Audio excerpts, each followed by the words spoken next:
what are we doing and why is it special? Like on the surface, we're doing a new type of silent headphone show using immersive binaural mixing, which is just a nerdy way of saying you're in the middle of the band and the instruments are around you as opposed to shooting at you. It's like the most basic way to say it. And we've learned that like it really does add value and depth to the experience. So what's unique about it is our ability to put instruments around their head, and not just that in fixed positions, but we're also able to move instruments around their head live in real time.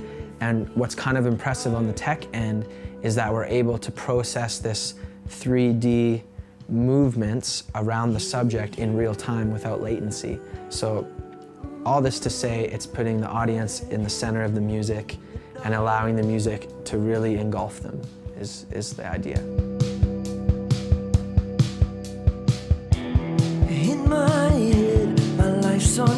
A typical headphone show would just be, you know, you do a mix through microphones and the band and everything, and you mic everything up, and then instead of like your outputs going to speakers, then it would go to headphones, and you'd have like headphone distros or wireless or whatever. And now with this binaural thing with the encoder, you use the same pair of headphones you would normally use, but you can treat the audio so it sounds like it's coming from all around your head. You know I'm grown up, there are sins that I've got that I will one day. Yeah, just it'll be unconventional from even listening to music on your iPod. It's not gonna feel like that. It's not gonna feel like you're at a bar. It's not gonna feel like you're at a theater even. It's just such a new thing. But yeah, it's an immersive experience. Both the philosophy of our new album and the philosophy of this project have kind of merged at the perfect time. As the tech is developing and the tech is trying to, again, solicit meaningful and immersive experience and doing a poor job of articulating whatever that is. But the whole album is this effort to describe something undescribable, which is a weird thing to say out loud, but that's basically it. It's us just wrestling with this idea of trying to define what makes something special, special.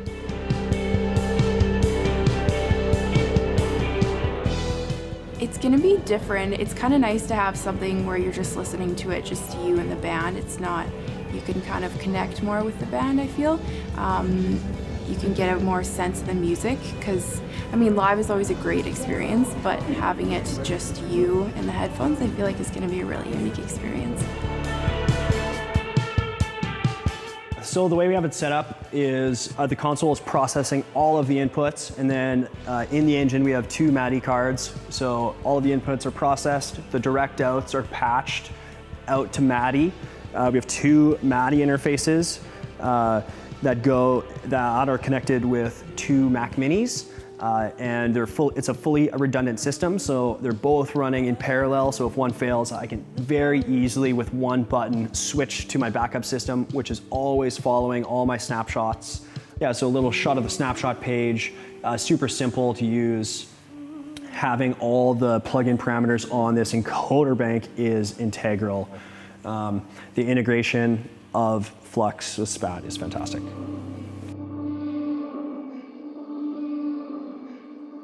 Yeah, like, to be honest, going in, I was thinking things like small things when you're kind of like, oh, I wonder if the lights outside will be distracting because the lights are still on, or I wonder if like the headphones will become annoying after a while. But honestly, as soon as they started playing, it just kind of like all faded away, and they just transport you to a whole other place.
look at this. Here we are, 9:05 here live in Montreal for this webinar.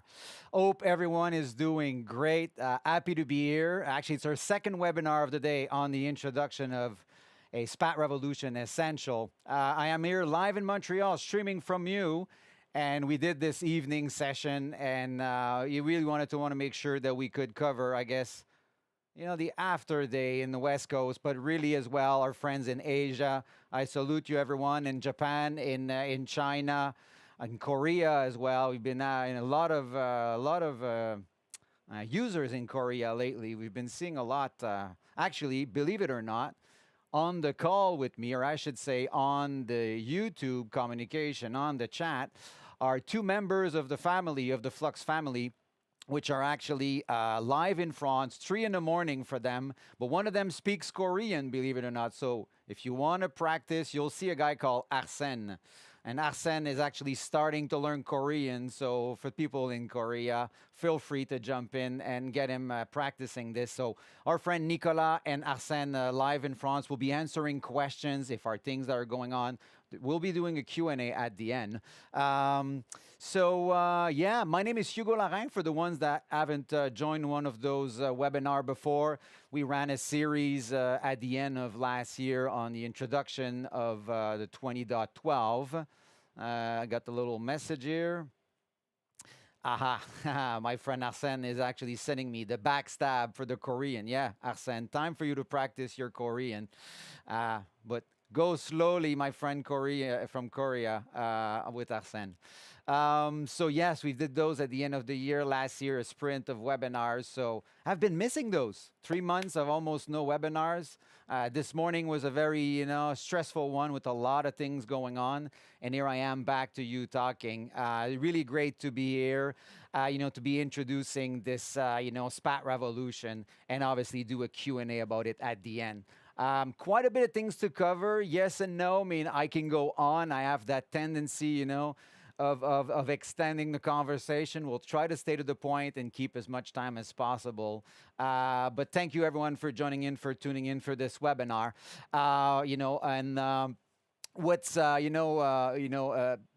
kind of important to understand on this one, we are going to be focusing on SPAT Revolution Essential, and not necessarily all the new features that are actually being introduced with this 21.4 release. There'll be a webinar next week on Thursday. No evening session. This time it's going to be at noon Montreal, so 6 o'clock in Central Europe and 9 a.m. in LA. Sorry, West Coast guys, we'll have you wake up a bit earlier next time. But basically, this next week webinar will be about the new functionalities, SPAT Revolution Ultimate or Essential license. So I'll be focusing today on really what we're bringing to the table with SPAT Revolution and the Essential license. So today on the agenda will be 4 main things. Basically, we're going to be kind of diving in the introduction of what the Essential is all about, and we'll kind of rapidly segue, not rapidly, there's a long part there, but we'll get to obviously playing some audio. I'm going to be using Pro Tools today for a little session, kind of showing how it gets configured, how it gets integrated in this single computer creation workflow. And we're actually going to move on after that to talk about Revolution. And for the one that don't know what Revolution is all about, it is a package, a complete scripted version of Reaper, that famous DAW for immersive audio. We're heavily using it at Flux, and I would say the community in spatial audio, I think, heavily uses Reaper for all its flexibility. But that Revolution creation package is basically a scripted version of Reaper, kind of made it simpler to kind of step into SPAT Revolution, and I would even say to step in Reaper for that matter of fact, okay? And we'll wrap this up with a little Q&A where our friend Nicolas and Arsène will be answering questions. I'm going to bring them live as much as possible. We may have too many questions. That's all possible. We'll try to do our best. Nicolas, Arsène, give me just a little thumbs up if everything's going well on the audio, because I'm going to get started with this one. So 20.4 SPAT Revolution Essential release, which we call the power of SPAT Revolution for everyone. So literally, Some of you may be new to SPAT Revolution, but basically, it is our flagship object-oriented and perceptual mixing tool at Flux Immersive. And I will be talking more about this perceptual aspect of mixing beyond the object and the position. We've been at this for, now more than 3 years with SPAT Revolution, and now obviously proud to bring this, this version, this new license. It is a feature set, basically an essential that fits the majority of immersive audio, we like to believe. Where, we've basically took a look at the numbers of objects people are doing, the kind of formats they want to output. SPAT Revolution, which we call Ultimate now, the full license, has a lot of flexibility of transcoding and normalization in Ambisonic and multi-room. But the majority, of our users would kind of just like, to dive in this perceptual mixing and object mixing tool without breaking the bank. So there's a bit of that going on this, simplifying the actual setup with a simple setup manager, no more adding blocks. You basically just got to connect your software or hardware audio at the end, and we'll look at this. So as I was saying, Ultimate Essential, same software, by the way, just 2 licenses, and with an actual tool for the session compatibility, right? So we call it a little wizard tool to make sure that you can start in Essential and move to Ultimate later if you need. Maybe it's just for 1 month production, bigger production. And then, being back to Essential, kind of a way to come back and forth. Now, understanding things that can get done in Ultimate, you'll have to make decisions on. But we're not going to cover this today, but we actually thought about this. It is the same, as I was saying, application, build on the same install. It's a license that, kind of open part of the software with that feature set. And we'll be looking at this today. Available as perpetual, subscriptions, and educational offer. And that's important for me to mention the educational offer for the simple fact that, I've been talking about a feature set, making it accessible to everyone. And to me, bringing a tool for people that are, trying to educate themselves on audio engineering, being at higher education, in professional training centers. We could even call this the indie, there are mixing engineers of tomorrow, which are getting this concept of object-based mixing, more than, I guess, older guys like me, that, yeah, I've got to move out of this channel, the pushing faders and the panning, right, to the object. But this young community are the mixing engineers of tomorrow. And obviously, we wanted to make this product accessible. So educational license offer single, as well as bundles for actual education centers, bundles for multi-license, for labs, for example. Kind of get the concept. So what's SPAT Revolution? Let's just take a bit of time because some people are not aware at all of what, SPAT Revolution is all about. So this is basically, an outcome of Flux and IRCAM. IRCAM, for the one that don't know, is actually a public organization in France, a research center that's been, heavily invested in, acoustic research. We'll talk about these perceptual factors. They're coming out of these, these intense research at IRCAM. They are a globally well-recognized and, known research center, and we have the luxury to be their partner since over 10 years now. For SPAT Revolution, but actually for the IRCAM tools as processing tools. So basically, SPAT Revolution is the evolution of the early partnership all the way now to that flagship standalone application, which, by the way, existed as a plugin before. SPAT existed as a standalone, not a standalone, as a plugin running in Digital Audio Workstation. We're doing this a bit different now. Why? Well, limitation of workstation with processing. It was basically too complex for what we wanted to do. So now we have SPAT Revolution, a software production suite, an application standalone, and 3 plugins that are still there, but not for processing per se, but for actually integrating. Audio integration, automation integration, and we're actually going to talk about this. It is a real-time object-based mixing rendering tool. In real time, you get audio in, get audio out, and it's processing it in real time. As simple as this. The important part, which I was kind of talking, those perceptual factor and this perceptual mixing, has to do with what? Well, it has to do with the reverb engine. As simple as this room, this virtual space that you'll be rendering something out of, and we'll cover this, as a reverb engine in it, and with this perceptual mixing approach. it can actually, there's beyond putting an object position, is actually using a reverb engine. And we'll even going to be talking about early reflections of that reverb localized with the source. So you can start to think, oh, I get why the reverb engine helps me build that sense of space, right? That spaciousness that I'm looking for. And that's really the key as well to SPAT Revolution. We render what? Well, we render channel bass and we render stream bass. And what do we mean by this? Well, we mean, the multi-channel speaker arrangement that you probably have heard of being, I'll call Atmos because it's an obvious one, but 5.1 stereo, LCR, yes, stereo. For that matter of fact, mono, we actually have all these speaker arrangements, predefined or full custom, depending on the version, and I'll talk about the differences. You can do up to 64 in Ultimate and actually 12 in Essential. So speaker arrangements or rendering to channel bass, and then when we're talking about rendering to scene bass, we're really talking about binaural audio and Ambisonic, HOA, I order Ambisonic. And why scene bass? Well, you're taking a scene, right? The virtual scene, a room, we call it the virtual room. And you actually are encoding it to, well, either Ambisonic, which I'm not going to go in depth today, but I'll briefly kind of cover it on the next slide, and actually binaural as well. So we're doing pure encoding in binaural, meaning it's a real synthesis of the scene, all the objects in the scene, and not what we call virtualization of speakers.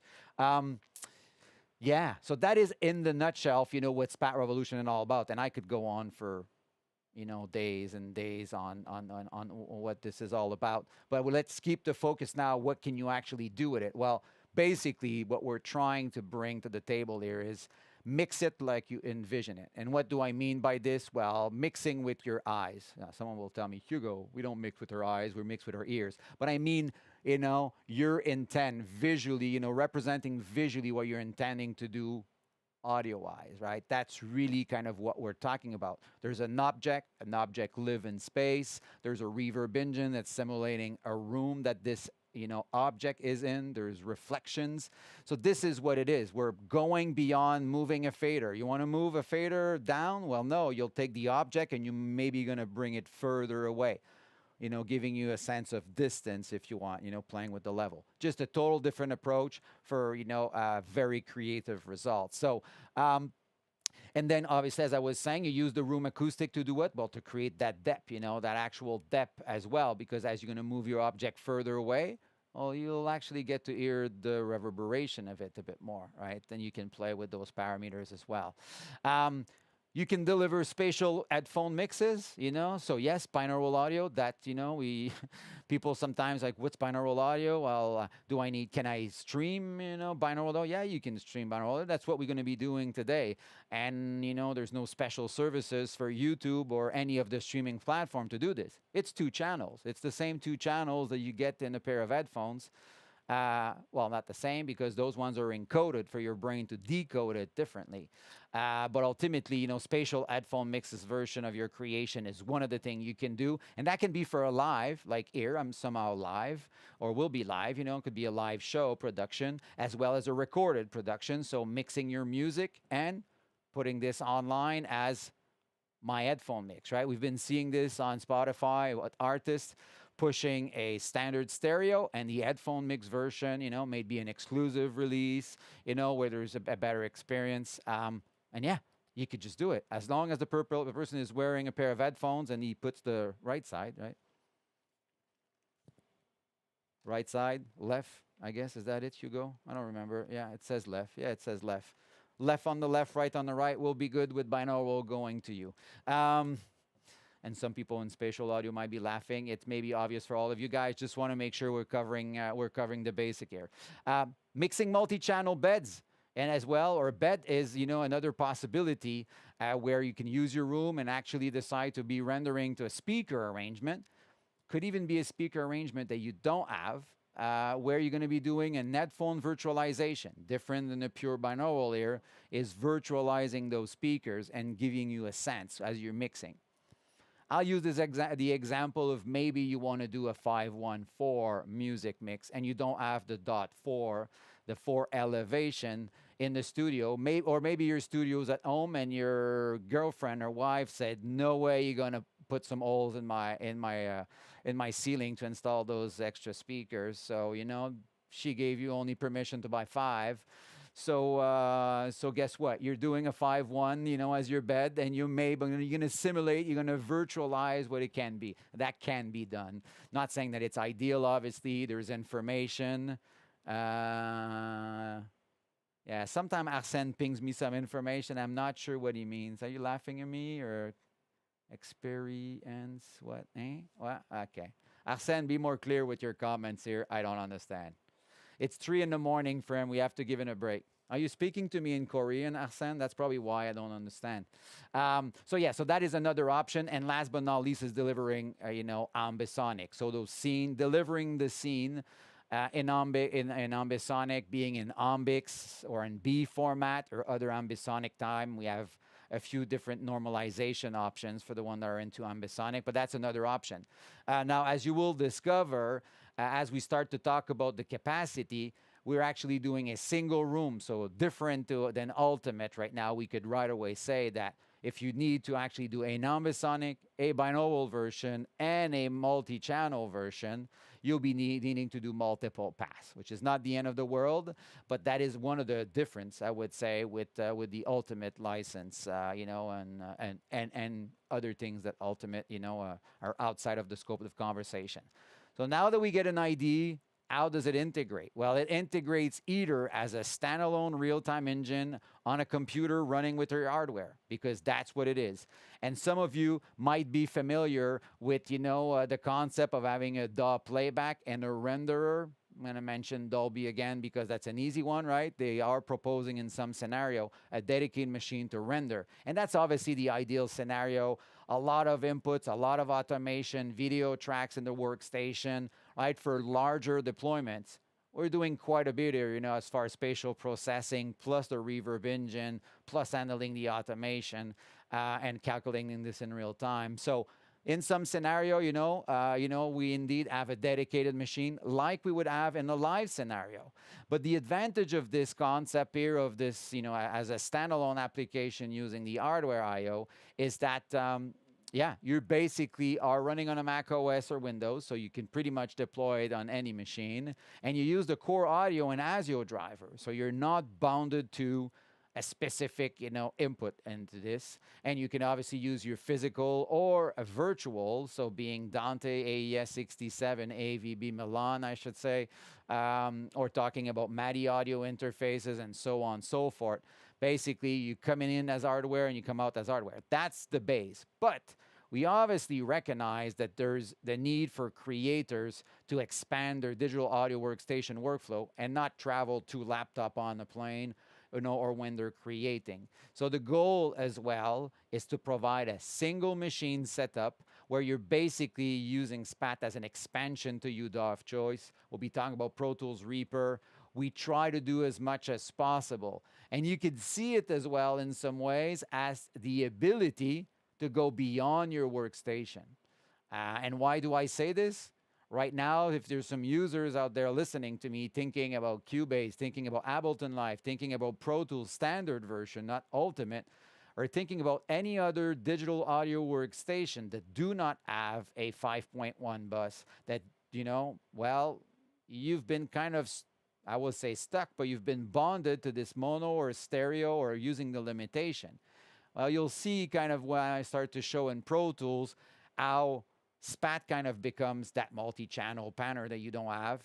And you can return the tracks to the DAW thanks to these plugins that I'll talk in 2 seconds, still to your DAW, but not as multi-channel, as a bunch of mono LCR. And that is a workflow, even proposed in Dolby, for example, when they're talking about music templates, is having all tracks as the separate render, as each channel of the render.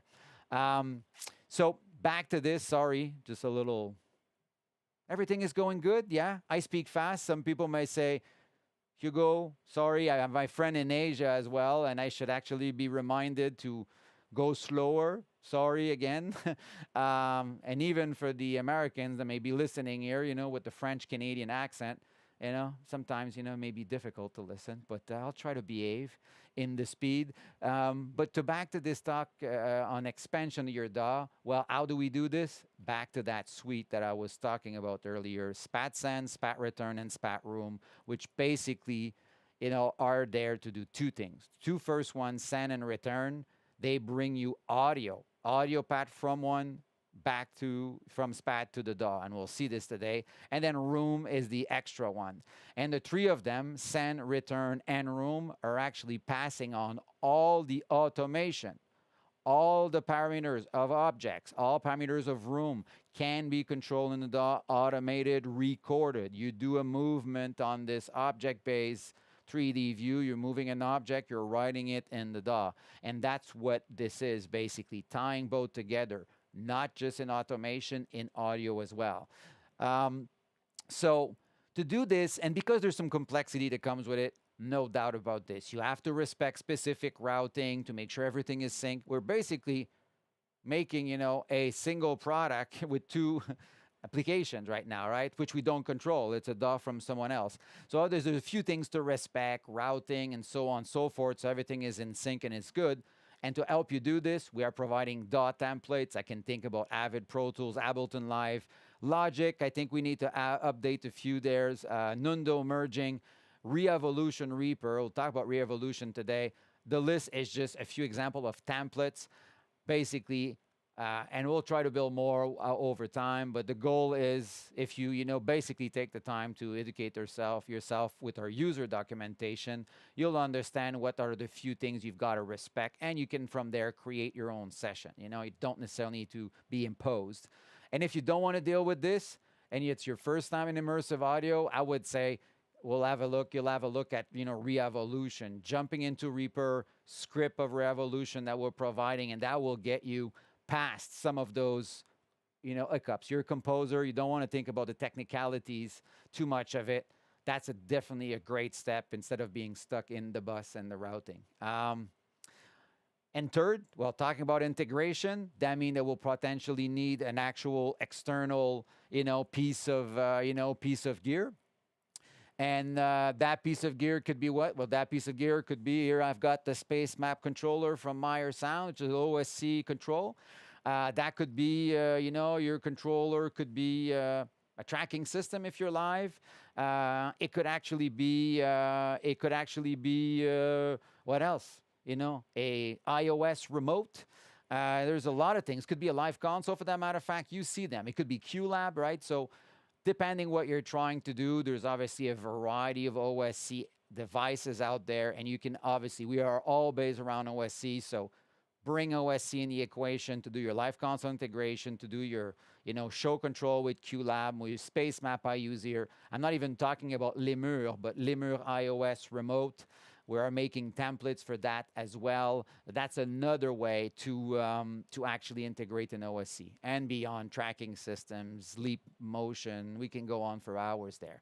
Now, what are the capabilities of this? Well, up to 32 audio channels for object. This is the limitation of the SPAT Revolution Essential. I shouldn't say limitation. I mean, you know what? Let me make a parenthesis on this. You know, behind, not right now, but loaded on this console earlier today was a session of a live show that was recorded to actually eventually make a live immersive version. The show was about 70 live inputs, but we actually ended up recording only a total of 32 audio channels, and that was nothing to do to fit it in Essential. You know, by the time we had figured out that the drum was a stereo object, drum one, we had two drums, drum one, drum two, and the perks, and the this, and the that, and then mono for the vocal. By the time we've added the important objects to this mix, you know, 32 was actually exactly what was needed. So we like to think that 32 audio channel is, you know, that was for a very big show of 70 something input live. And we are supporting all the way to 96K. And those objects can be mono, stereo, and multi-channel. Maybe you already have a multi-channel component you need to mix as an object. We are supporting this as an input as well, right? A multi-channel into a virtual room. Beyond those capabilities are obviously the support for some Ambisonic. We couldn't leave our Ambisonic friends out of the conversation. A format microphones with a variety of presets, Ambisonizer, Rode, don't remember the list, DPA every single time they had, but there's a list that's available somewhere. Actually, maybe even Nicolas or Arsène maybe reminding me, or actually just pushing it. But we have a variety of A format microphones presets, and we support up to Ambisonic first order on input. I'm talking here, so we can do this. We're actually doing it to 2 sources of Ambisonic, and we bring the transcoding as well, by the way. So if you are bringing a format, something encoded or an Ambisonic into that scene, the transcoders are part of it. All managed by the setup wizard, by the way, which we'll look at shortly. Next, the mainstream, or the mainstream formats, I should say. Our room now, we make a decision. What are we outputting? And this is the capability. So either we actually choose binaural for headphone, which would be a synthesis of the scene itself, or we actually decide to go channel-based, and then we can do up to 12 speakers with binaural monitor, or what I called headphone virtualization. I changed the word, but it is the same thing. We typically call it binaural monitor, but for a lot of people, the understanding of virtualization, you're virtualizing a speaker arrangement, right? That's why we've been using that word as well. Channel-based up to 12 speakers, so that would give you, well, let's use again the Atmos guys, 7, 1, 4 being a maximum, but you can make your own. Maybe your show is about 12 speakers for a specific sound design for an installation where speakers are all in line and you're trying to do some movements. We're not bonded to any speaker arrangement. We've got the ability to customize all those. And last but not least, the third option to output as a render is Ambisonic all the way to third order, supporting Ambix, obviously, by default, actually, we are setting a Ambix normalization on output, but you can change this to other normalization and with binaural monitor. Thanks to Nicolas for adding this on my slideshow. There's a monitor for the Ambisonic. So for people for Ambisonic to understand it, we're actually set it up as a session quickly, but you're basically, outputting the actual Ambisonic with normalization back to your DAW to bounce it. You've got a channel-based version, so a transcode channel base of this, and you can virtualize this particular one, this particular channel-based arrangement. Gives you kind of some options there if you're deciding to go Ambisonic.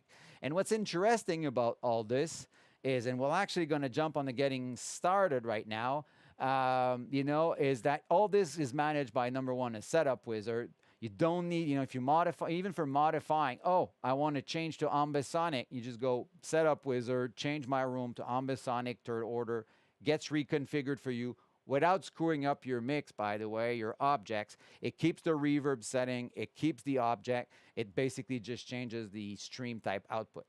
As I was saying, predefined common arrangements, you don't have to create them, but complete flexibility. You can import some arrangements, customize them as you wish. Maybe you have a 5.1 special. You want to reorder speaker channel because of whatever reason with all, another thing that has some standard, but various standards exist, and it's sometimes confusing.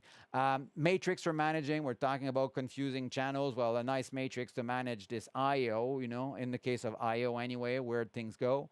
And if you are using software inputs instead of actual hardware, well, then, they get discovered automatically, and we're actually going to see it better than this.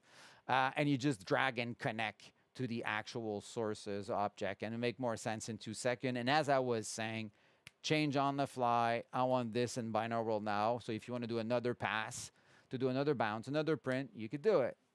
As simple as this. And then presets for transcoded when needed. It gets automatically generated for you in a simple way. And then, last but not least, we could talk about the preferences. Obviously, today, the intention is not to show how to set up SPAT and all the steps. I'm going to show you maybe OSC quickly, but in the preferences, you'll be managing, your hardware audio device, and you'll be managing the OSC connections. And you'll be seeing this in action with my little space map that I'm using here today, okay? So, enough talking. I'm gonna take a bit of water, and what we're gonna do here is nothing better than actually seeing things in actions, right? Okay, let me see if that works, and that should work. Let's do a little switch for this. Yeah. Okay, you should be seeing my SPAT Revolution screen. Now you say, Hugo, there's already some stuff going on. Yeah, okay, I'll kill it. This is exactly what I'm going to be showing to you guys a bit later, and we'll talk about this setup. Yeah, there's a lot of things going on it, but let's make it cleaner. And how do we do this? We're just going to close this session.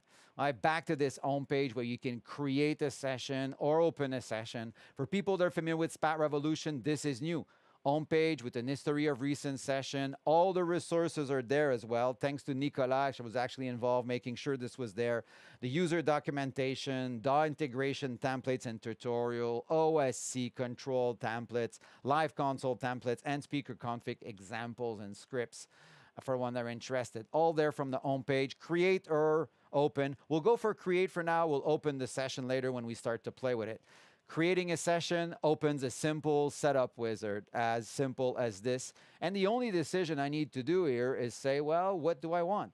So first decision, which kind of stream type, I was talking about 3 formats, here they are. A channel base, which can be, again, any of these speaker arrangements that are predefined. You will be able to modify them later. No problem. I could show this a bit later on, but basically you have a pull down of what's predefined or that you have made previously. You see some copy session 5.1. These are copy I made myself, for that matter of fact, okay? So choosing, and yes, it could work in stereo. And then you've got the panning type. We're not going to talk about this. We've got a few panning options, layer amplitude, or layer-based amplitude panning, vector-based panning. I don't want to talk about it, but we have stereo. We have stereo pan. We can still do AB. We can still do XY. When we are in stereo, and then we've got a bunch of of others. Depending on the speaker arrangement, this list will change. And you see automatically binaural monitor is activated. You can't even put it off. It's the module is there. You connect it or don't connect it if you don't want it, but it's there for you. It's a tap. It's a tap ready. You'll see it in 2 seconds. So let's say that we want to go in binaural this time. We'll choose binaural. Binaural, and then we get all the HRTFs, 12 HRTFs. Yes, KU100 is missing from the list. It will get added. KU100, KMR, and another 10 HRTF from the Listen library from IRCAM, all synchronized there. No custom import on HRTF, not in Essential, only in Ultimate, by the way. And then last but not least is Ambisonic. As I said, 3D, 1D, up to third order. Again, binaural monitor gets added for us. Let's go back to the binaural because that's what we're going to create for now for this session. Now, how many actual sources I want? Well, let's say that I want 15 stereo. Well, 15, I'm going to do less than this for now. Let's just go 12 stereo. So yeah, what are my sources? Are they, or my objects, I should say? Are they channel-based, object-based? Let's just start with 12 stereos. I know they exist in my workstation, so I'm going to start with this. You can change the name. It'll get automatically, incremented.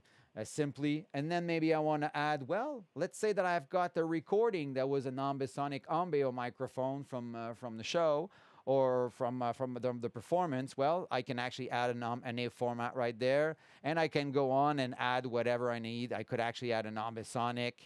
Let's go for an Ambisonic third order in this case. Sorry, not third order, but 3D.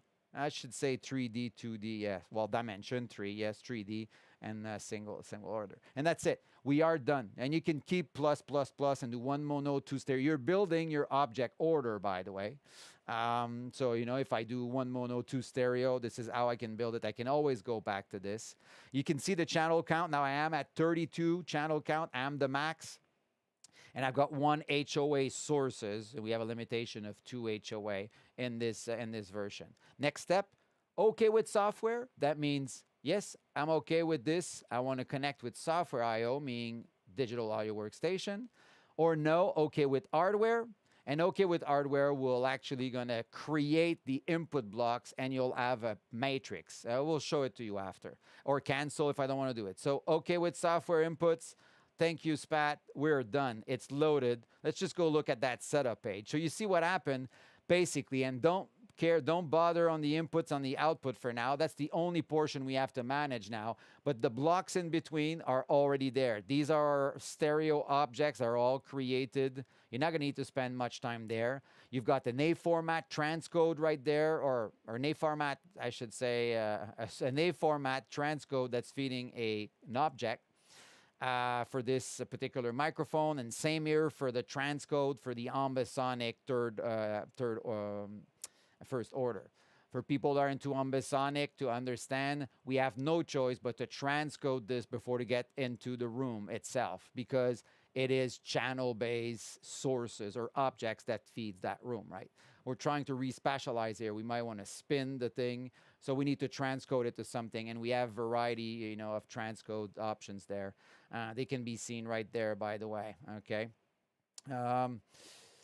So yes. So right now we are done. We have a binaural and a binaural output. And if I wanted to take that kick stereo here and just connect it, I could drag and drop and connect it, and basically just simply drag and drop and get those connections going. Yeah. And that's it, So that's the only really step, is to say, hey, I'm connecting from this input. And I say, Hugo, where's this coming from? I'll get to this. We'll talk about Pro Tools in 2 seconds. Sorry for this. We'll get into Pro Tools in 2 seconds, and you'll see where this is coming from, right? So we're connecting the inputs, and then we'll do the same thing on the output block. We'll say, let's bring this back to this binaural return, and boom. Now, in theory, if I was to play the session, you would be hearing something. And let's leave it at this before I load my session. It is supposed to work. Now, there's extra blocks, and we'll talk about those later. Extra returns, for example. Let me now just switch back to what? Well, let's go see our friend Pro Tools. Right? Well, before to go see Pro Tools, actually, I'm not ready for you, friend Pro Tools, yet. I'm actually gonna just dive in this room. Okay. And why? Because I'm going to kind of talk a bit about what's possible, because now your next step will be about, about mixing. And how we're going to be controlling those? Well, guess what? You'll be either controlling them within the user interface and the different parameters and moving an object into space, which we can do simply as this. Basically, those big objects you're seeing is this transcode of an HOA, which I'll put aside for now, so we understand what's going on. So basically, you can use your mouse to move these objects. You can actually use snapshot. There's a snapshot system to take pictures, images, and recall with interpolation. Another good way to do it. Then you'll be able to do what? You'll be able to take MIDI. And because these parameters are controlled from the digital audio workstation, and we'll get there in 2 seconds, well, guess what? And let me actually jump there right now to talk about this. We'll be able to either map it to MIDI. If you're using Avid Pro Tools, you'll be able to use the Avid, actual Avid control, which actually we have page tables, so there's a mapping happening. Straight pipe. If it's an Avid S6L, we actually have it as well. Just a quick parenthesis on the live sound world. But various way to control this. It could be OSC. You'll be seeing, I'm going to be spinning an object. At one point, you see it spinning, right? I just actually press the external controller to actually have something moving. You'll be seeing that moving again later. Don't worry about this. So let's talk about our beloved friend here. As we're kind of started in the integration per se, we basically have, a session here that we're going to be working on. And just so you understand, and we're not going to go fully in depth into all the steps. This is introduction style. And there's good tutorials about this and templates, but this is the magic here. Why are all these little blocks already happening? Well, this SPAT Send plugin that I have happened to instantiate on all these sources, which you'll be hearing when I play this demo here. They're all there for you. They've got local audio activated. The name of the track was picked up by the plugin, so it's moving to the other side, no problem. And then we're going to be looking at this actual tabla input. And the reason I want to kind of talk about this tabla input is I'll have it spin around. And, as you can see, thanks to this, to the automation of Pro Tools in this case, I can actually, decide which of the parameters. And these are the send parameters, all the parameters available in SPAT that you can automate. Now, I've decided AED, azimuth, elevation, distance, polar style, or an XYZ. Now, I don't recommend anyone to do this, by the way. You'll be having a fight between AED and XYZ. You're typically going to choose how you want to integrate, how you want to do your automation on the position. We do both systems. For the people that don't know, we don't just take an XYZ approach, which can be typical on some panner. We bring the concept of, a polar coordinate system as well. We have both. Complete translation over these two mechanisms. And by the way, for the ones that know our product, you'll see here that we have a new feature that basically, and I was not supposed to talk about this, but we can either decide to write and read nothing, AED only, or XYZ only. That's an extra step to make sure you don't try to record and play both, because we know it's going to be a mess, of two coordinate systems fighting with each other. A little parenthesis for my friends. So what are we seeing from this session? Well, let's look at it on the mixer view. All right, a bunch of tracks. I went simple here. Tracks, SPAT send. These tracks are becoming objects. I decide to take this audio as an object. Not saying we're going to be doing this.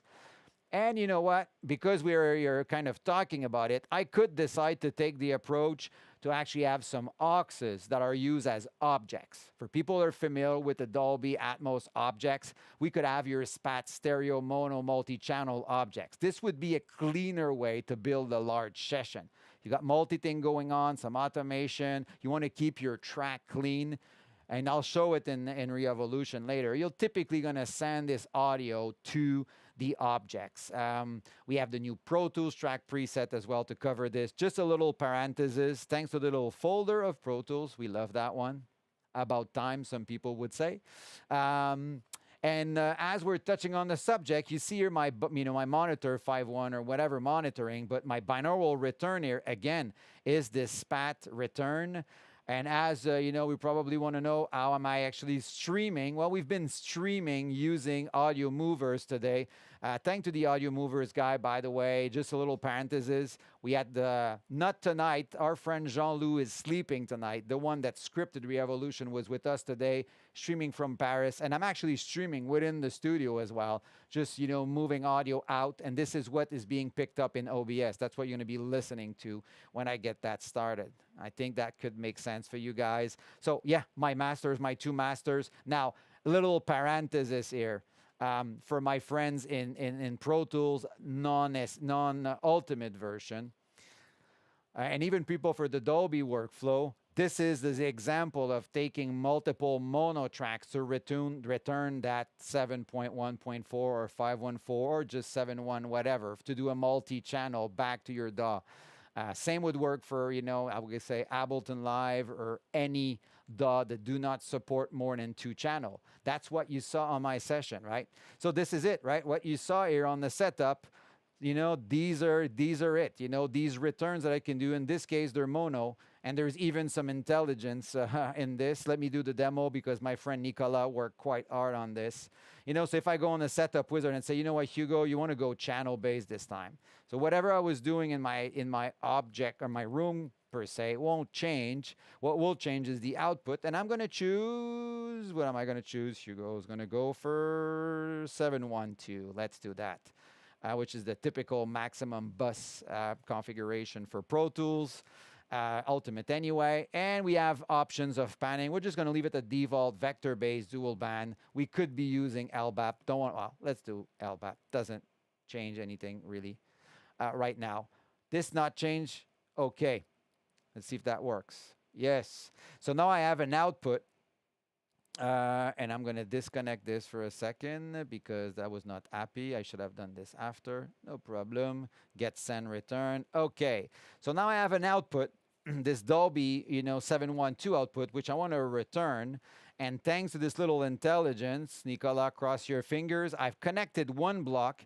And it actually created all the masters, and already you're going to see If you see here, this is left channel, right channel. The intelligence is all there for me just to connect all of these. And this is LFE. I can even confirm, yeah, it's the LFE. So it's getting a Dolby 712 stream, but it's basically a little, way to extract only one channel. It's a little matrix. We're basically picking one channel, so you guys get it. Sorry if I'm getting too much into configuration style, but I thought that for people that were, that were in the Pro Tools realms and ultimate limitation or ultimate versus standard Pro Tools limitation or any other DAW, this concept here is very powerful. Once I've connected one master to a mono, it says, well, I need more masters, and we'll be splitting this in a bunch of mono. Some sort of an intelligence there. I don't need to connect everything right now, and I take my binaural monitoring to my binaural return, and I'm ready. I could be playing to you guys right now, but let me load the session instead, which will be actually cleaner to do. Yeah, so close the session. Just gonna close this session back there, and this time I'm gonna go for, voila. Let's see if that works. That should work. Cross our fingers. Yeah, thank you. Okay, so this is my scene. This is what I'm presenting to you right now is 1516 stereo. This was the same session, the same Pro Tools. I just loaded the actual session going to a 712 room. So some elevation to elevation. I am routing all this to the LRC and so on and so forth, like I was explaining. And I am getting a binaural monitor, and this is what I'll be sending to you guys. If you're asking the question, it's going to be going in KMAR. In theory, that is ready to be played. We're just going to go inside the room. All right, I can move this. You can decide to rotate the scene, choose whatever view you like. You can go for the straight, top view. But I kind of like to, bring a bit of space into it like this. Gives you a better view. And let's go back to Pro Tools now. We can actually start and play that session. And in theory, everything is going to be good. Now, before I do this, though, I'm just going to go back to the slide for 1 second. Yeah. Hugo, why are you back with your slide thing? Well, because I want to test something with my slide system. You see? Is that still working? Yeah, it is still working before we fully jump into our friend Pro Tools there. So, mixing your object is kind of what we're going to start to talk about here, right? So you can map those SPAT send room and return parameters to a controller being MIDI. We could even talk about, while we have it, let's actually not forget our friend, yeah, there it is, our friend, here at Avid, the Avid control. If I was to take, that kick or an instrument and go on the insert and go on SPAT Revolution, I would actually see, azimuth, elevation, position. I have got access to all the parameters on this, on the Avid control, but that is one, obviously, example of. But it could be mapped to MIDI if the DAW provides it. iOS remote for controlling sources and snapshots. I was showing you the actual Space Map Go, which I'm going to be using today. You don't see it anymore. I'm going to be using Space Map Go. Just looking at one object there, I'm going to be moving and firing a little movement on it. And as we can talk about it, we have this template from Lemur, which should come up, which is basically a GNOME-made template spinning out OSC. For the source, very kind of practical there. We can even recall snapshots. Some people use it in live, store snapshot recall rapidly. Kind of a nice little sidecar deck thing. You can make your own. You can make Touch OSC one. Sorry, my microphone is slipping here. I'm sorry for that. You probably haven't been hearing me great. Voila. So other options. So back to this this slideshow here. So Yukon page table, as we're showing you, the Avid control, mapping S1, S3, S4, or just Avid control, S6L for that matter of fact. Creating static image with the snapshot systems. I'm not going to demo that right now. And we even have source transformation. Take a bunch of source, transform them, circle, line, put them in line, other things. And we can even insert a background. If you wanted to see an image of your stage, it's a good example of the background, but it could be your studio image with your speakers, and you have the kind of the overlay if you wanted to. Kind of nice. I'm not going to show this right now, but but it's kind of a nice feature for sure. How is everything going on this stream? Are people sleeping? Arsène, are you practicing your Korean? Tout va bien. Nicolas, you're alive. Are we having some questions already? Comments? Yes, good. Yes, Korean. No questions? Is it a silent crowd? No questions for now. Well, either we're the three of us only on this stream and you guys didn't want to tell me, or I forgot to press stop and start and it's not streaming. I'm just kidding. So yeah, voila. And then let's go back on our Pro Tools session before we jump into Re-Evolution. Just close to, 50 minutes since we started the, streaming about 56 minutes now, but about 47 minutes, 48 minutes I've been talking. So yeah, we're going to be going just above 1 hour. Not too much. We'll try to behave at this time. I have that tendency of, making things longer sometimes. Okay. Let me see if I can actually manage this to work. No problem. Okay. Little transition here. True. Thank you, Arsène. Yeah, tell me in Korean then. Okay, so we have our room, and you know what? I'm gonna right away start spinning something. Yeah. Why? Because I've got this little object, the tabla, on the session that I'm going to be wanting to spin around. Yeah, that's it.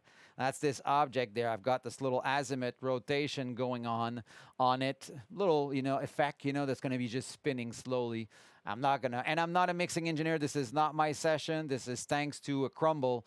Some guys in France actually gave us this session. We've been playing and using it. Just some good beat to get going. And Hugo, stop talking. Can you just, play something? Play that funky music. Should we try that? Yes, I guess we can try that. Is it working? I don't hear anything, but okay.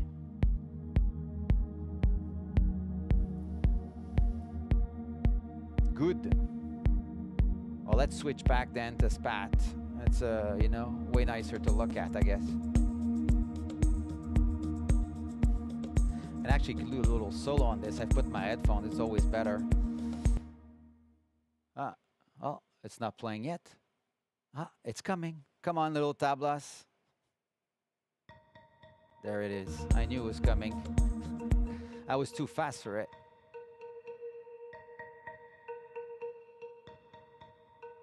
Is it spinning in time? It should be. It might be a little delay. The audio is delivered with audio quality with audio movers in the image. It should get there. Anyway, it is right if it's not working in your ears properly. But you've got this object, and we can remove this and obviously get the full session going. And this is how you're going to be starting to create, really, I can let you appreciate this, without talking for a second.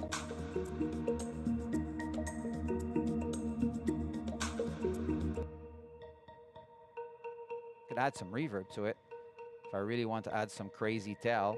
That's going to be nice, but right? Understand what's going on. In this case, we've killed the tail because there was already tail content in the track, but we're still doing some early reflection. It's a decision, right? I like this other sound here. This is kind of, great thing, just the pads, something that you could put. You can elevate that if you wanted to, kind of decided to put it closer to the rear. Right now, you are rearing a binaural monitoring of it. It's a virtualization of the speaker arrangement, right? Voila. Spinning the room.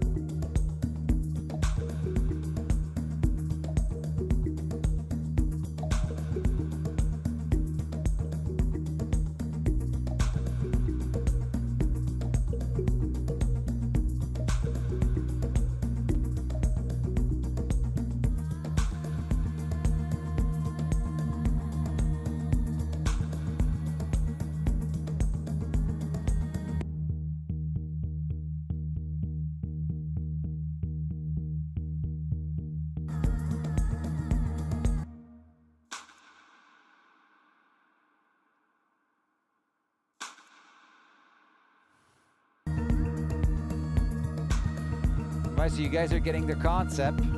I'm assuming you guys are getting the concept, and you actually should be hearing me on top of this music, the little spinning sound. And you know what? If we're back on the Pro Tools just for a second, you can appreciate that we're actually returning all these outputs, you know, of that the 7.1.2 we chose.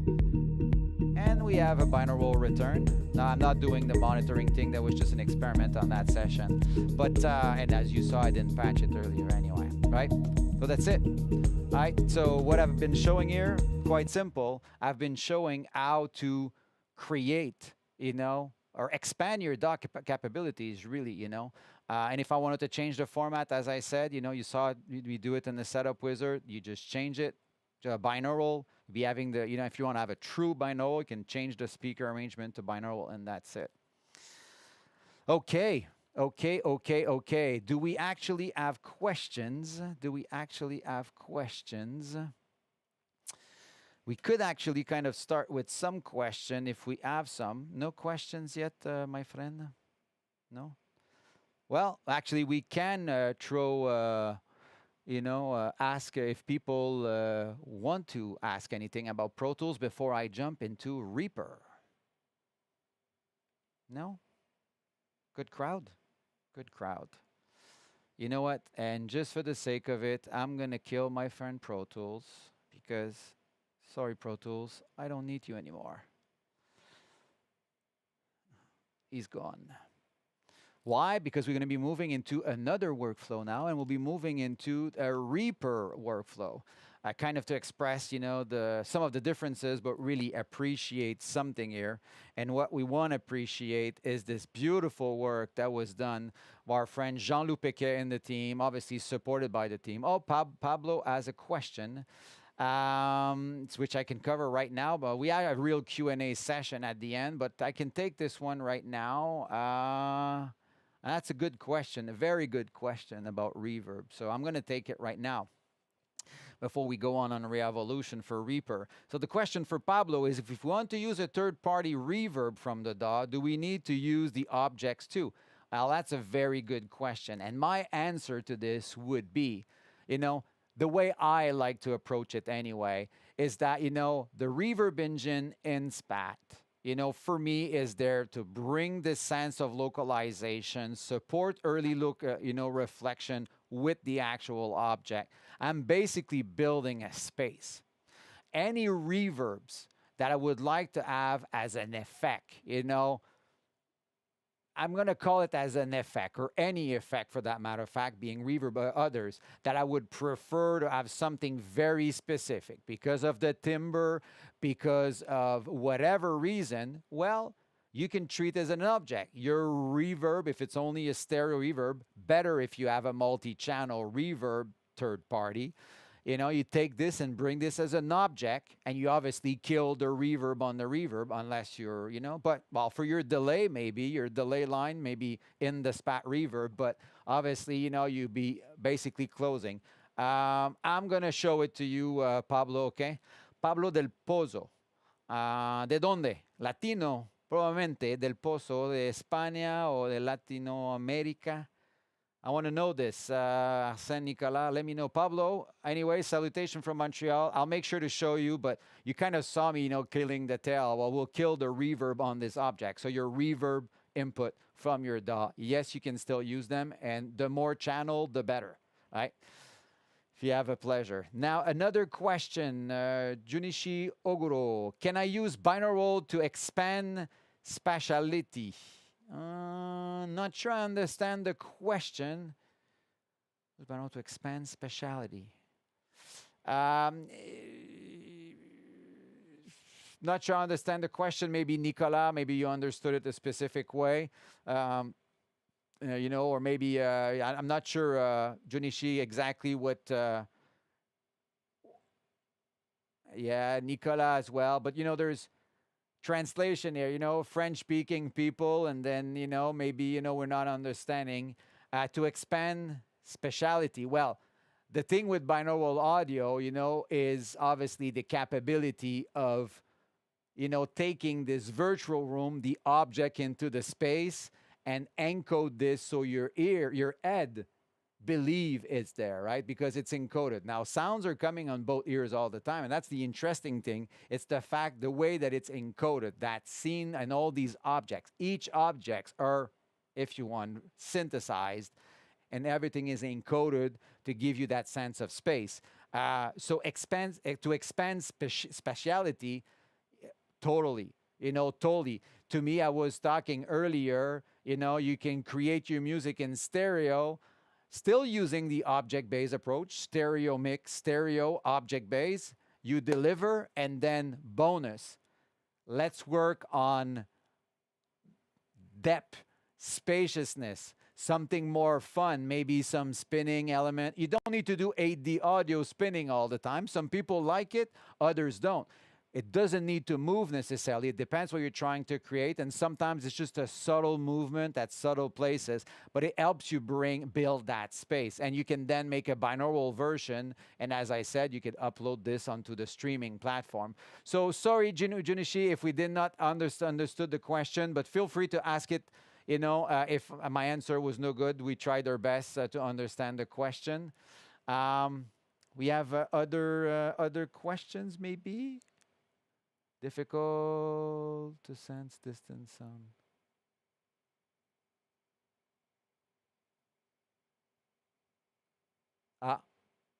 Okay. You know what? Let's go back on this one when we're done Revolution. We have a real Q&A session anyway at the end, so we'll come back to this and discuss a bit further. I'll be happily doing that. So right now we're going to be starting what? Well, we're going to go back to this actual computer. Voila, and we'll go back to this right here. You guys can see me. And this is still my session from earlier. I'm going to close it, as simple as this. You see the disconnecting, the Pro Tools no longer there. Everything is in red. That session is still valid. It's just there's no audio being received. For that matter of fact, we could, because we're here, talk about, the preferences that I was talking about. How is that object spinning here, right? It's OSC. Well, these are the preferences of SPAT. And if you go back here on the left, you can choose your default HRTF, by the way, and KU is not included there. Nicolas, you remember that? Just kidding, it's an internal joke. But we've got the space map here. Thank you, there's a bunch of presets, and this is thanks to Nicolas. We've added Space Map Go. We've got presets for Digital Console, SSL, Digico, Avid S6L, Lemur template I show you, so the port numbers are already set.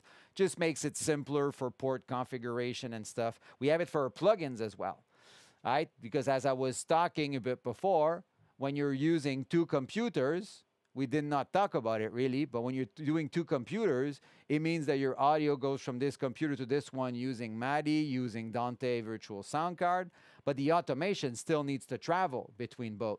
And how are we doing this? OSC, right? The second, and I'll show it to you in the Reaper a bit more precisely, but it's the same.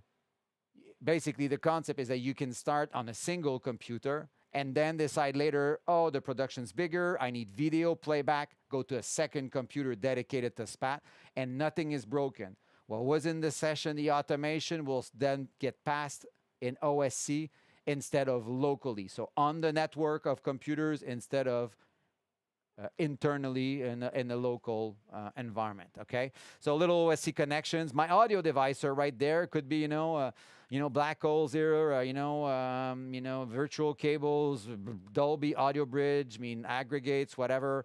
I don't have Dante or anything on that computer, Dante Virtual Sound Card, and so on and so forth. So now let's just close this session. That was just to kind of show you the patch. Well, yeah, I'm not going to talk about this. We could do it quick. It doesn't cost anything anyway. But if you create your session and you say with hardware, right, basically what you end up having is you have a matrix, right? This is a 2-input card that I'm using right now, and it's going to which channel on this mono, as simple as this. And same on the output, right? You end up managing your matrix in and your matrix out from your hardware. This is an hardware block, right? We just did a different tile setup. Let's close this right now, and we're gonna open our beloved friend Reaper. Can I do this? I can probably do this like a big boys. We're not gonna open Reaper. Actually, you'll see right now there's two Reaper. I still have a standard Reaper installation, but I have as well Revolution, which kind of sits on top, not on top. You basically can have the two instances existing. Your standard Reaper on your application, folder. All the instructions are there on our website. I'll finish with this today anyway. I'm going to be firing Revolution, which is that scripted version.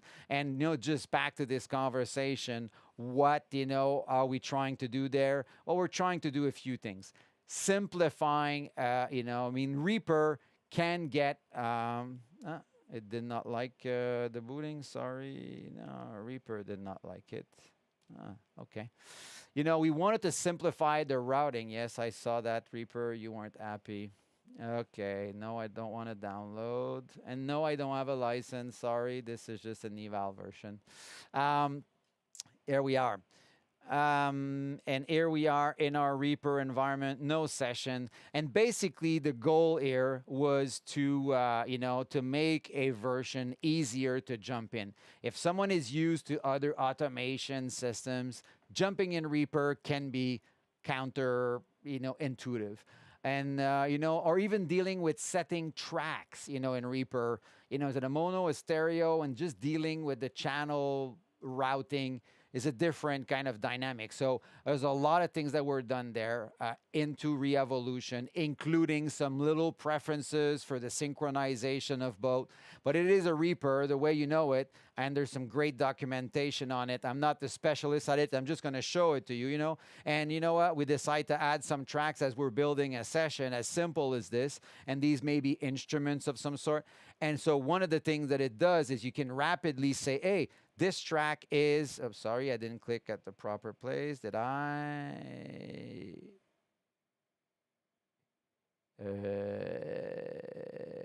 Did I write the? Let me just check 1 second. Sorry for this. No.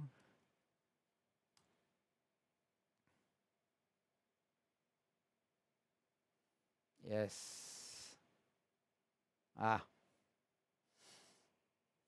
Oh, well, it's not wanting to be my friend right now. Look at that. The pleasure. The pleasure of computers. Everything was working perfectly. Loading GS. Thank you. Would you like to load it? Yes, I would like to load it. Let's try it last time. Okay, it's not liking this session. Sorry for the little thing. We're not going to load it. Yes, I know this. You weren't happy last time. No. Voila. Okay. Thank you. Okay. 1 track, 2 track. Now it's Revolution. I've booted Reaper standard before. I didn't recognize that. So I added a bunch of track, and you see there's those little audio streams. It's basically a little script that allows us to set the stream types, and it shows us that it's by default in mono, and we can rapidly right-click and say, oh, well, this stream is going to be a stereo stream, and you see change to stereo. And this is actually a quad microphone that we have on this track, maybe an Ambisonic A format that was recorded. Well, let's actually put it as an HOA, 3D, for example, or just, a 4 channel. So that's really the, you see a little list here. If you want to make it a channel base, for that matter of fact, of 6 channel, we just go and say, call it a 6 channel, and let's leave those as mono. So we have 1 stereos, 1 6 channel, 3 mono. And these are tracks, but they're not yet into SPAT. If I open SPAT, which I've closed because I thought that this was the dynamic that was going on. If I go to SPAT right now, what are we going to expect to see? Someone can tell me, raise your hand. Yes, what we expect to see is nothing. Why? And you'll see this happen in 2 seconds. Because we haven't really said yet to Reaper to send those tracks to SPAT. And this is the key thing. If I actually multi-select all those tracks, basically another script that handles the SPAT Revolution, route the selected tracks to SPAT, and automatically, let's talk again about object-based mixing now.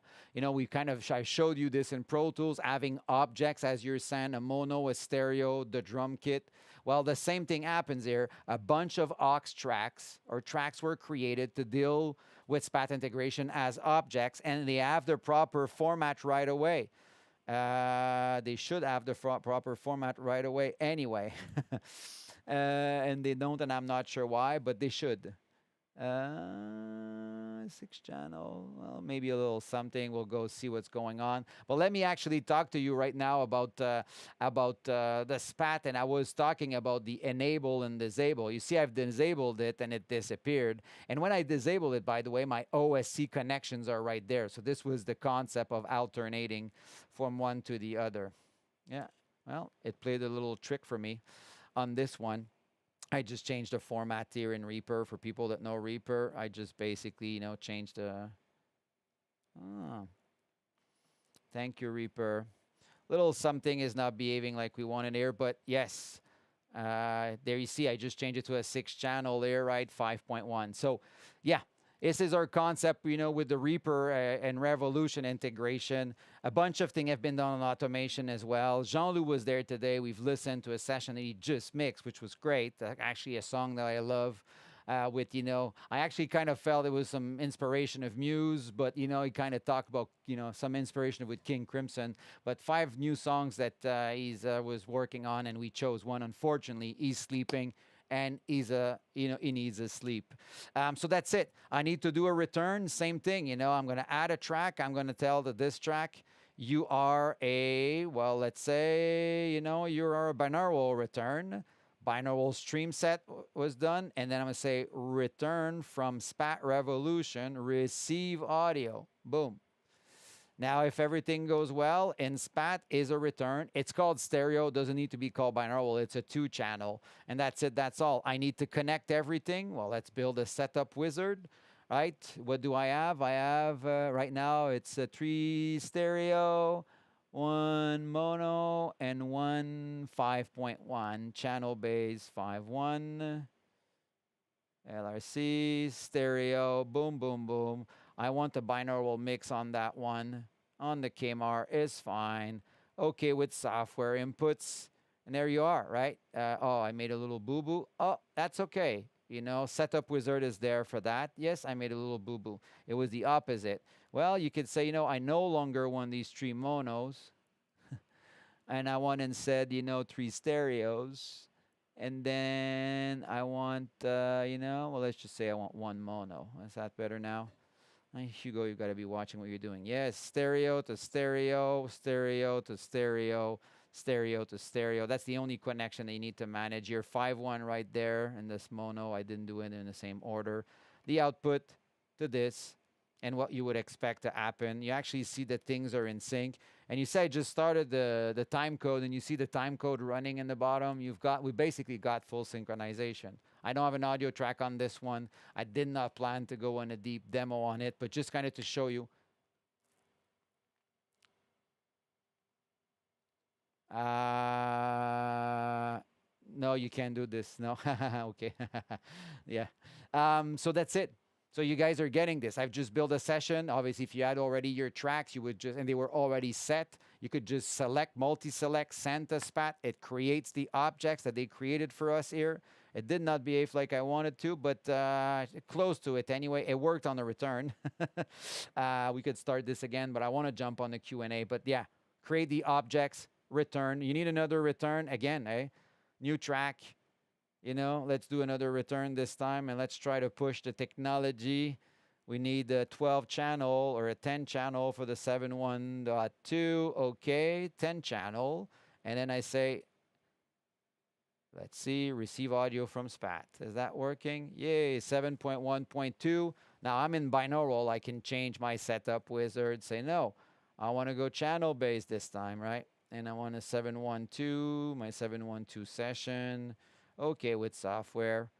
Nothing got disconnected there. Whatever I had mixed there was fine. But what I do is I have the ability to take a master.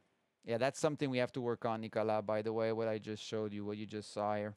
But I have the ability to take this actual master, connect it to the 7.1.2 output that I just created. And then because I have a binaural monitoring automatically, I can still bring it back in my stereo.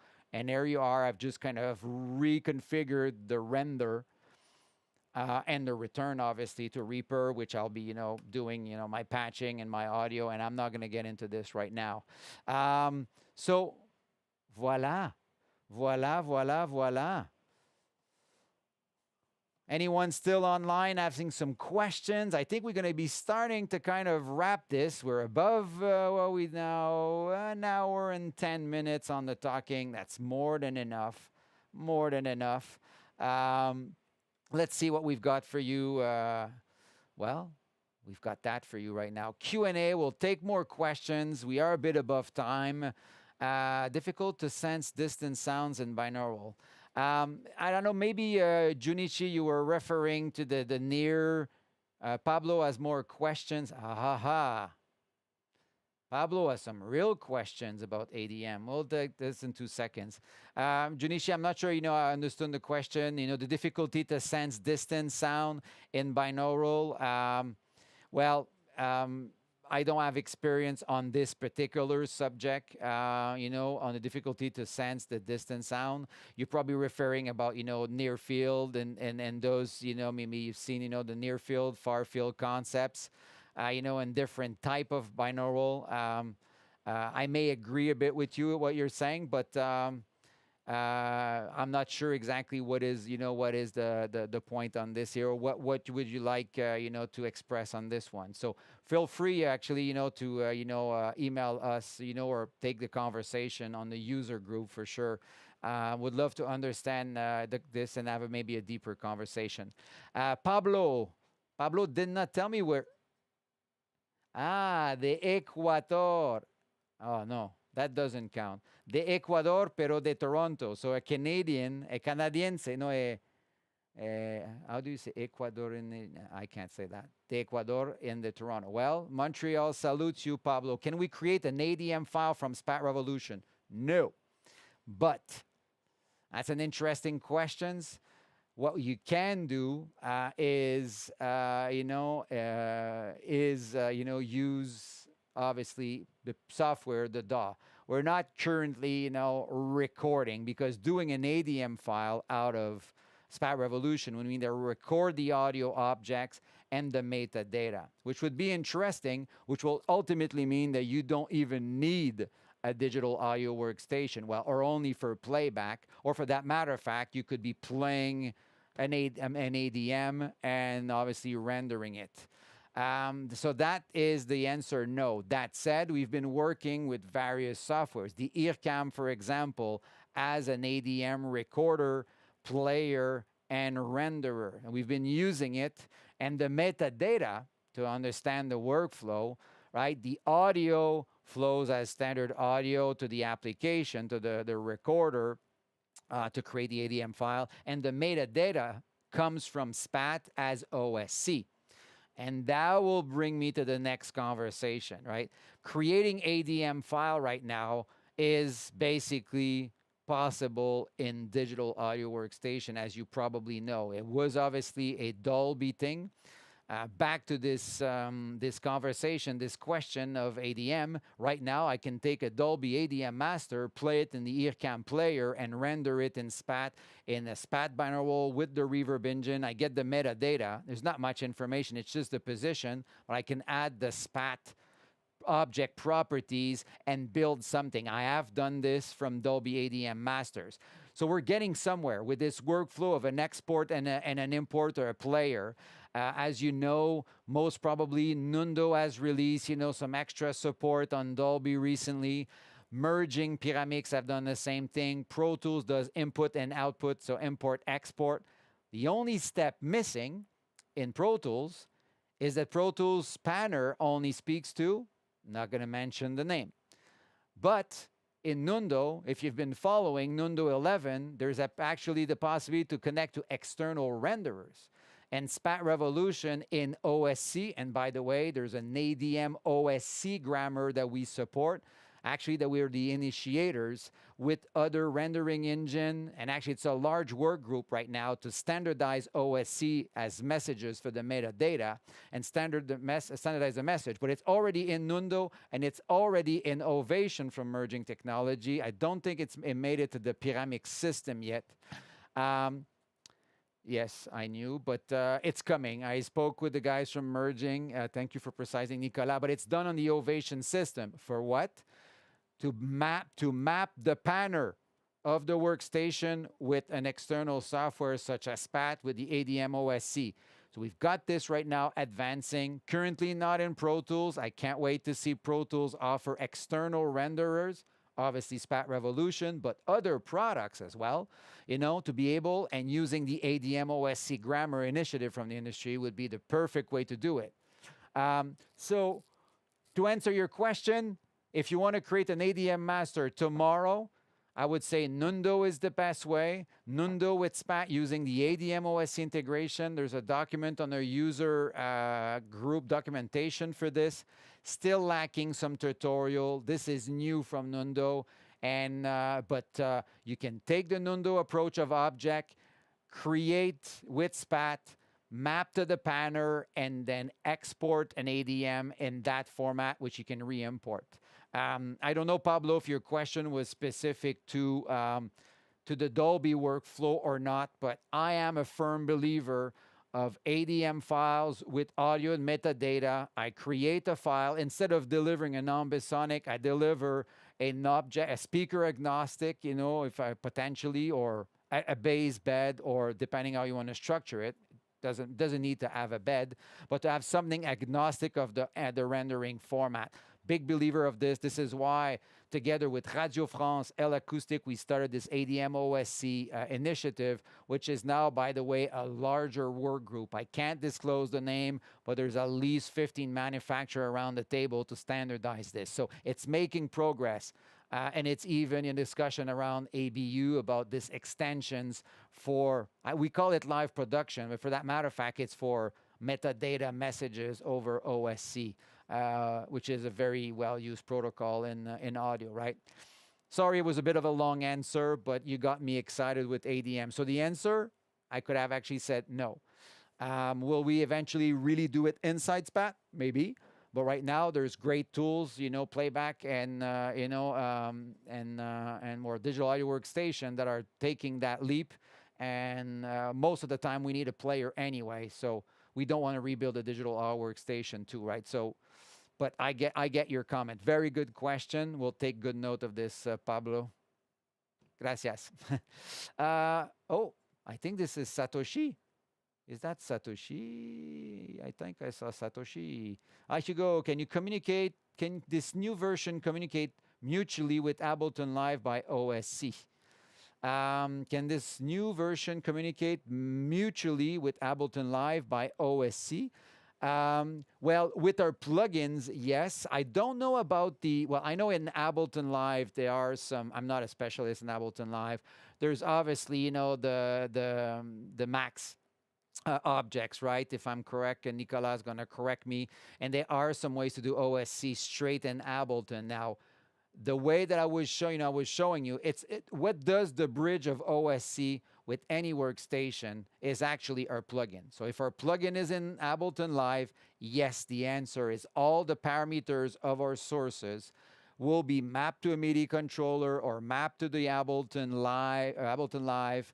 You'll be able to move them, use the pad. There's a little pad that you can use as well. And you can spit this out in OSC to the renderer. That would be a perfect example of an Ableton Live from an artist, from a DJ, from a musician, spitting out audio and spitting out automation data, and a renderer, a separate computer, getting OSC data to doing the move, and bidirectionally as well. We actually have templates now for Ableton Live, and if you deactivate local audio, it's moving to OSC automatically, for that matter of fact. You can even do 2 connections. Main backup system. This is, let's say, it's a DJ firing some automation message. You can have 2 main SPAT in a large venue in a show, a main and backup system. It's designed to speak to 2 SPAT engines. This is how we do it in live consoles as well.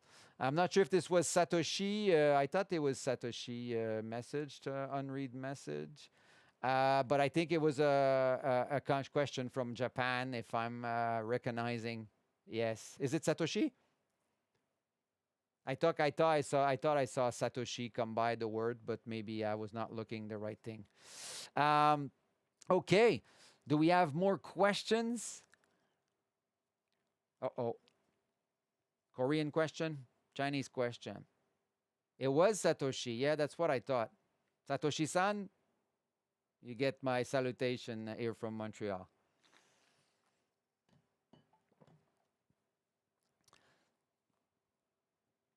If we don't have more questions, and they can come in, I'm still gonna flip, a few pages here, as we start to talk about the resources. Feel free if there's more questions.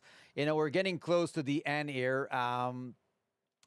But just to tell you that there are a few resources available. Software demo trials. You can just hit www.spatrevolution.com. This is our homepage, or from the flux.audio, you'll find SPAT Revolution. Software demo trial are right there. You can demo this for 30 days, SPAT Essential, or you can trial the Ultimate. But if you want to really appreciate the functionality of Essential, just try the Essential license. There's a new quick guide on that same page in the resources. Actually could navigate this if we wanted to, but I don't think I need to do this right now. But there's a quick guide that we just added, 3-4 pages, quickly how to connect, understanding the block, kind of repeating what I said today. Online user guide that we update all the time. There's a SPAT Revolution resource section, always accessible from this page. Templates, Ableton Live is right there, by the way. Pro Tools track preset is another one I didn't even show you in Pro Tools, where the same way that, kind of a similar way to Revolution, you can say, send to a new track, and you can use Flux track presets to do a send mono, a send stereo, and create those objects, or create a return. If you don't want to use the templates, these track presets help ensure the proper routing in Pro Tools. But if you do it manually, make sure you read your user guide as well to make sure you understand the concepts on the routing to keep synchronization. Again, that's very, very important. For the local audio, I'm talking here. It can get very powerful, but you want to make sure you're respecting your routing, okay? Revolution is an install from the Flux Center. So the same way you're installing all the product, if you're getting a trial, you can install SPAT Revolution from the Flux Center. That's a download section in Flux Audio. As simple as this. This is the center.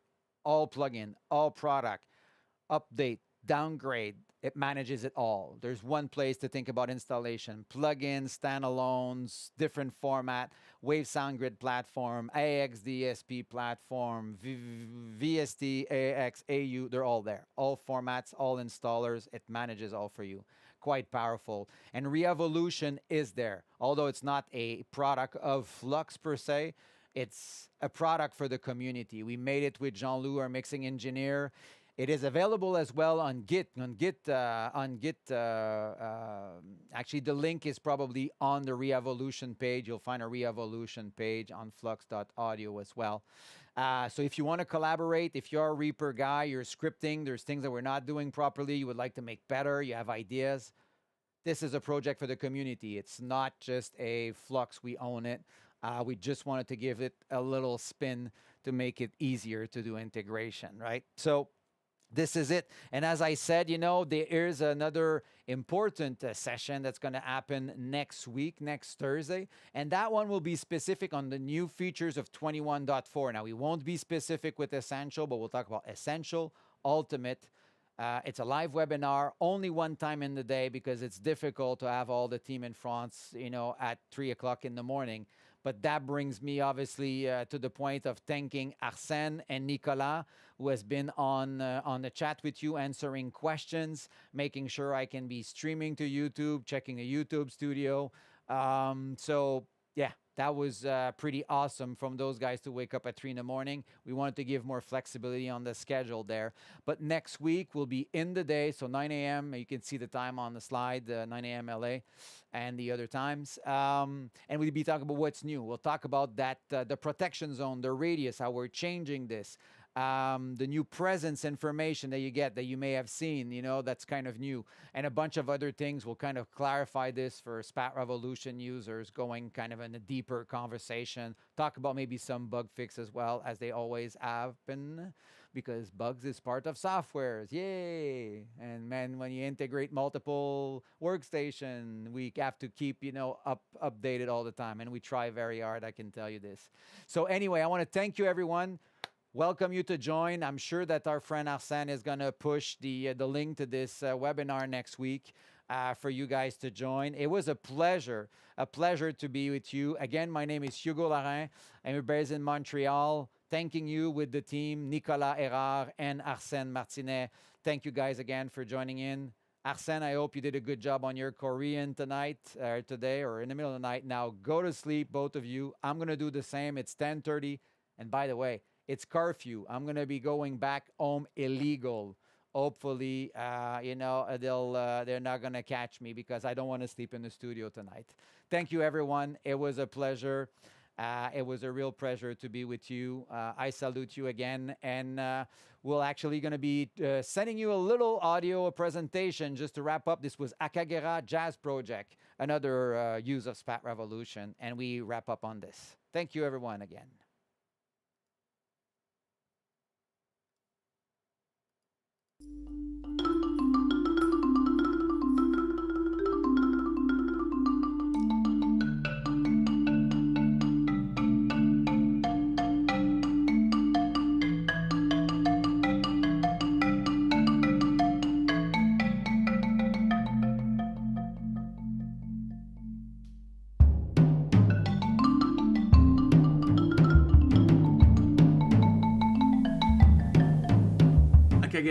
Akagera is a trio with an original instrumentation, so trombone, drums, vibraphone and marimba. A trio without a bass. As far as we know, in this regard, it's unique.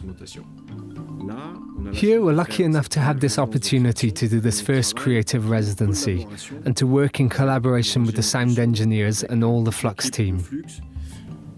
We're here with them. They're in the process of evolving their equipment whilst we evolve the way we play. It's a real interaction. The meeting between Akagera, Flux and SPAT will create a starting point, and perhaps we'll be the first, but I hope that people soon realise that it's easy. And in a modest fashion, we will have been at the origin of something that could perhaps become universal.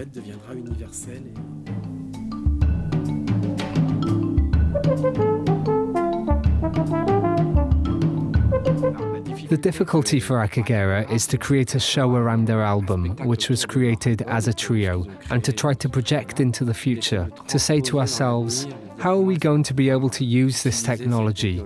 This is jazz, therefore we don't have a production with a fabulous touring rig where we can impose a technical solution, but rather the opposite, where we must adapt to the different circumstances. And so it's here that our program, the SPAT Revolution, is really welcome because it's capable of adapting to everything. So we began by bringing our expertise with regards to questions such as, what is immersion when using speakers? How can we set it up with relative ease? And then finally, how can we play with it?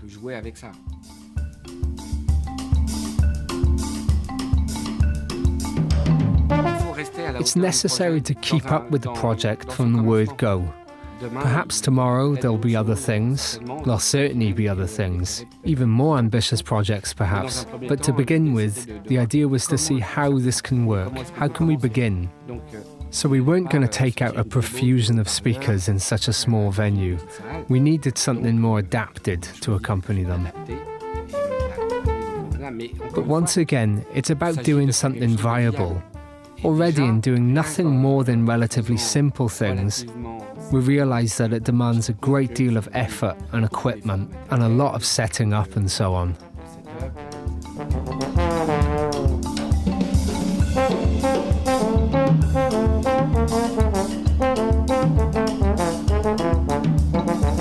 My role during this residency was to establish the design brief in order to render this project feasible. The principal idea of this project was to conceive an installation that was lightweight, both in terms of cost and equipment, and that it be easily transportable in the context of a tour. I like to consider this system in two parts. First, there's the part of the mixing desk where we retrieve and treat the onstage sources before sending them to the SPAT Revolution, and then finally in SPAT we decide on the disposition of the sound and the general orientation of the aesthetics, as well as the choice of colours that we wish to apply.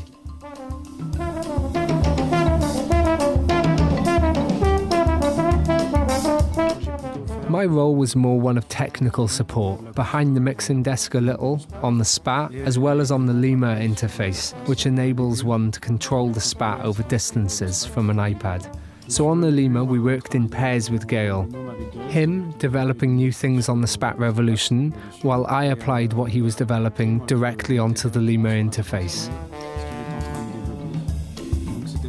So this was for Victor, enabling him to simplify his workload when using SPAT, as having an additional tactile interface makes an enormous difference from, say, having just a mouse, whilst adapting to his needs, if he wants bigger buttons, different functions, etc. There were many ideas that came from both the sound engineers and the Flux team that over the next few weeks and months will be further developed. These will enable live engineers to be a lot more efficient and to have a much more complete interface.